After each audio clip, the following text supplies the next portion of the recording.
The Taste of Things is a French period piece drama romance film about food. It's directed by Trang Anh Hung. That's the reason why I wanted to watch it. He is a French Vietnamese director, and when I saw the trailer, it wasn't really interesting. It seemed like another romance, hoity-toity French movie. However, with the Vietnamese director, I wanted to check it out and breach my comfort zone a little, and I'm glad I did. This movie is about Mr. Dodin. He is a chef who has a lover named Eugenie.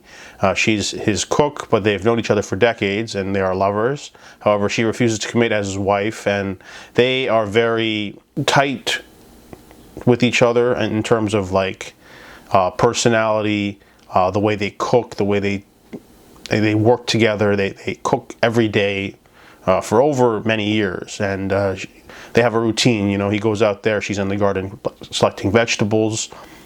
The beginning of the film, 15 to 20 minutes, is just them picking vegetables and preparing a sumptuous multi-course feast for Dodin's friends for an immaculate dinner party.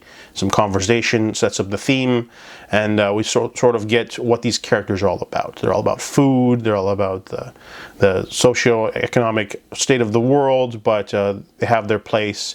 Eugenie, she's the cook, but she's also like his lover. She doesn't eat with them. However, she enjoys hearing about them liking her food, and you can see all the meticulous little ways that food is created. See, this movie will make you appreciate the artistry that goes into eating at a restaurant. It's not, huge difference between going to Subway and having someone make you a sandwich versus someone prep you like a multi-course meal or put some love. This movie showcases that food is a love language. I see posts on Facebook about your partner makes you this bowl of hamburger helper with a piece of garlic toast from the grocery store.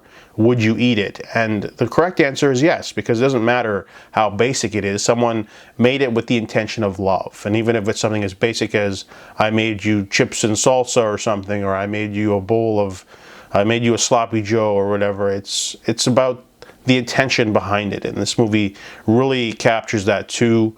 Dodin might seem a little pretentious when he talks about the food and how it's created, but they call him someone pretentious calls him the Napoleon of gastronomy. He's a Eurasian prince who invites him for dinner, and when they listen to the menu, the menu's so extensive and generous that it's almost like a blunt club to the head when you invite someone over and give them that much food, and versus his lighter courses where since they're all French, they start off with something like a simple soup, and then they'll have a sort of course 1, and then they'll have a course 2, maybe a course 3, and then they'll have dessert with cheeses or light biscuits with ice cream, or some sort of cake, and you get to see all the meticulous ways that things are done, and the love and attention. And they introduce a potential apprentice in Pauline. She's a young niece of Violette, I guess she's a maid, and we're basically just focusing on the main sort of relationship between the characters. Dodin wishes for Eugenie to marry him, but she's like, we're happy now. Why do we have to put labels on things? And it's just about the sort of ebb and flow of time and food and taste. There's a great sequence where he cooks for her, and it's almost like a personalized sort of message of love. A really interesting film. I recognize a lot of the stuff because I've worked in restaurants before, but this movie will make you hungry, and it's really great characters, all really developed really well. And the film is written and directed by the director too, so he's got a great eye, especially for cinematography. The cinematography is amazing. The camera in the kitchen scenes will sort of drift in and out slowly, as if you're sort of like a tour of the kitchen of sorts. And then the movie cinematography has a lot of slow pans for the other sequences to showcase the garden, the house, the sort of distance between people. I really like the side characters too. They all feel like real friends, lots of chemistry. Really great film overall. It's a food movie, but it's also like a romance film, but it's also got some great messages about savoring the moment, savoring the taste.